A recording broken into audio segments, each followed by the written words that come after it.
Welcome to SCI Discovery Chronicles, where we embark on journeys to unravel the mysteries of our fascinating world. Today, we are taking a vertical journey into the atmosphere to explore a crucial concept in meteorology and atmospheric science, the adiabatic lapse rate. This fundamental phenomenon is essential for understanding weather patterns, cloud formation, and atmospheric stability. So, buckle up as we ascend into the sky and uncover the secrets of the adiabatic lapse rate. To start, let's break down the term. Adiabatic derives from Greek, meaning impassable or not to be crossed. In thermodynamics, an adiabatic process is one where no heat is transferred between the system and its surroundings. The lapse rate refers to the rate at which temperature changes with altitude in the atmosphere. Put these together, and the adiabatic lapse rate is the rate at which the temperature of a parcel of air changes as it moves vertically through the atmosphere, assuming no heat exchange with its environment. So why is this important?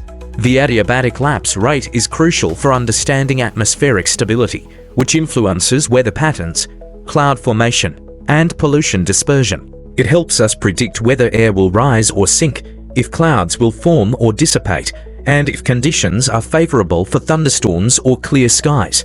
Essentially, it's a cornerstone of meteorology and climate science.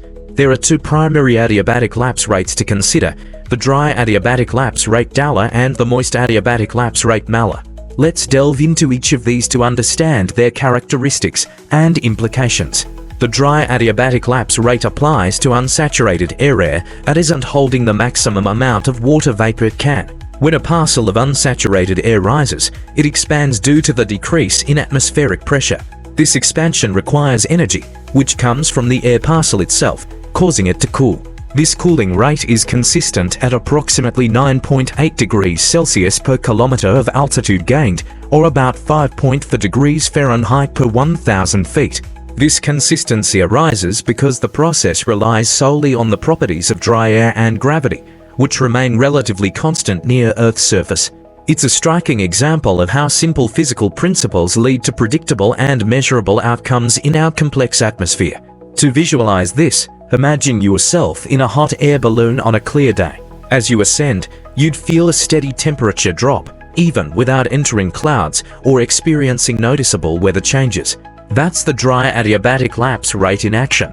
If you measured the temperature every 1,000 feet, you'd observe a drop of about 5.4 degrees Fahrenheit each time, assuming the air remains unsaturated. But what happens when moisture is introduced? This brings us to the moist adiabatic lapse rate, which applies to saturated area that's holding the maximum amount of water vapor possible at its current temperature and pressure. The moist adiabatic lapse rate is more complex and variable compared to the dry rate.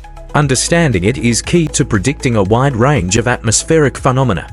As saturated air rises and cools, some of its water vapor condenses into liquid droplets. This condensation releases latent heat, the energy initially used to evaporate the water. This release of heat partially offsets the cooling caused by expansion, resulting in a lower lapse rate than the DALR. The exact rate varies depending on the initial temperature and pressure, but generally hovers around 5 degrees Celsius per kilometer or 3 degrees Fahrenheit per 1,000 feet. The interaction between the dry and moist adiabatic lapse rates is crucial for understanding cloud formation and precipitation. When unsaturated air rises and cools at the DALR, it may eventually reach its dew point, the temperature at which it becomes saturated. At this point, clouds start to form, and the air parcel transitions to the MALR. This transition can lead to the rapid development of towering cumulus clouds and even thunderstorms under favorable conditions. Let's consider a real-world example to illustrate this process. Picture a warm, humid summer day. As the sun heats the ground, pockets of air near the surface warm up and begin to rise. Initially, these air parcels cool at the dry adiabatic lapse rate. However, as they rise and cool, they eventually reach their dew point. At this level, condensation starts, forming the flat base of a cumulus cloud. From this point onward, the rising air follows the moist adiabatic lapse rate. Since it cools more slowly now due to the release of latent heat, it may become warmer than the surrounding air. This temperature difference provides buoyancy, allowing the air to continue rising and the cloud to develop vertically. In extreme cases, This process can lead to the formation of towering cumulonimbus clouds and thunderstorms. But the adiabatic lapse rate also affects descending air. As air descends, it warms due to compression from increasing atmospheric pressure. This warming can lead to the dissipation of clouds and the creation of clear, dry conditions. A classic example is the Fein effect known as the Chinook in North America, where air descending on the leeward side of a mountain range warms and dries out, leading to distinct local climate conditions. The Fein effect can cause dramatic temperature changes over short distances. As air is forced up the windward side of a mountain, it cools and may precipitate its moisture. When this now dry air descends on the other side, it warms at the dry adiabatic lapse rate all the way down, potentially arriving at the base much warmer than when it started. This phenomenon can result in temperature increases of 20 degrees Celsius or more in just a few hours, melting snow and significantly impacting local ecosystems. Understanding the adiabatic lapse rate is also crucial for pilots and meteorologists. Pilots use this knowledge to anticipate turbulence and icing conditions. For example, knowing the DALR and MALA helps pilots predict where they might encounter clear air turbulence or where icing is likely to occur in clouds.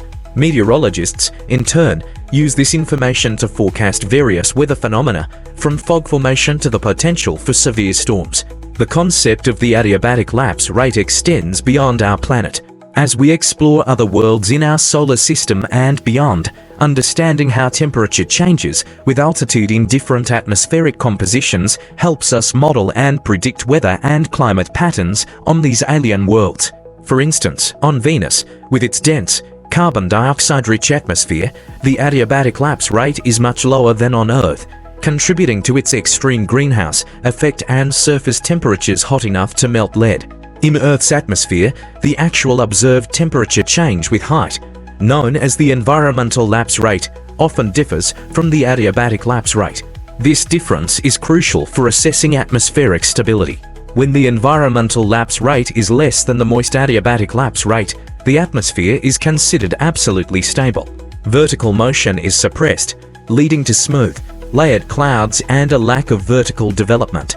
This condition is often associated with stratus clouds and can result in persistent foggy or overcast conditions.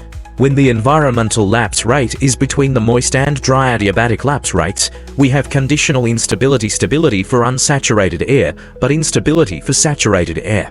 This can lead to interesting weather patterns where clouds may suddenly burst into vertical development once they reach saturation. It's a common atmospheric condition that can result in scattered cumulus clouds on an otherwise clear day. Finally, when the environmental lapse rate exceeds the dry adiabatic lapse rate, we encounter absolute instability, a condition that can lead to severe weather and strong vertical mixing in the atmosphere.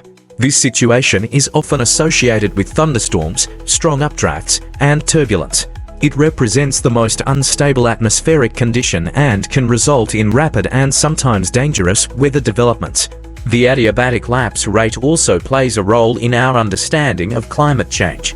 As the Earth warms, the water vapor content of the atmosphere increases, potentially altering the average lapse rate and affecting cloud formation patterns and precipitation on a global scale. Climate scientists carefully consider these effects in their models, predicting future climate scenarios. Some models suggest that global warming might lead to a slight decrease in the average environmental lapse rate, which could have complex effects on atmospheric circulation and weather patterns. In the realm of renewable energy, the adiabatic lapse rate is relevant to wind power. Wind turbines located at higher altitudes or on hills can experience different wind patterns due to temperature and pressure differences related to the adiabatic lapse rate. Understanding these patterns aids in optimal placement and operation of wind farms. For instance, nighttime temperature inversions where temperature increases with height can lead to stronger winds at turbine height, enhancing power production during off-peak hours. The adiabatic lapse rate also influences air quality and pollution dispersion. In stable conditions, where the environmental lapse rate is less than the adiabatic lapse rate, vertical mixing is suppressed, leading to the buildup of pollutants near the ground, especially in urban areas or valleys. Conversely, unstable conditions promote vertical mixing, which can help disperse pollutants, but may also transport them to higher altitudes where they can travel long distances. As we descend back to ground level, it's evident that the adiabatic lapse rate, though a seemingly simple concept, has far-reaching implications. From daily weather forecasts to climate change predictions, from aviation to renewable energy, from air quality management to understanding alien atmospheres. This fundamental principle of atmospheric thermodynamics shapes our understanding of the world around us and beyond. Next time you gaze at the sky and observe clouds forming or dissipating, remember the intricate dance of rising and falling air parcels, expanding and contracting, warming and cooling, all governed by the principles we've discussed today. The adiabatic lapse rate is just one example of how grasping fundamental physical principles can deepen our appreciation of the natural world. In conclusion, the adiabatic lapse rate serves as a powerful tool in our meteorological toolkit, helping us unravel the complexities of our atmosphere. It reminds us of the interconnectedness of natural phenomena and the continuous dance between heat, pressure, and altitude. Stay curious, keep exploring, and join us next time on SCI Discovery Chronicles as we continue to unravel the mysteries of our fascinating universe.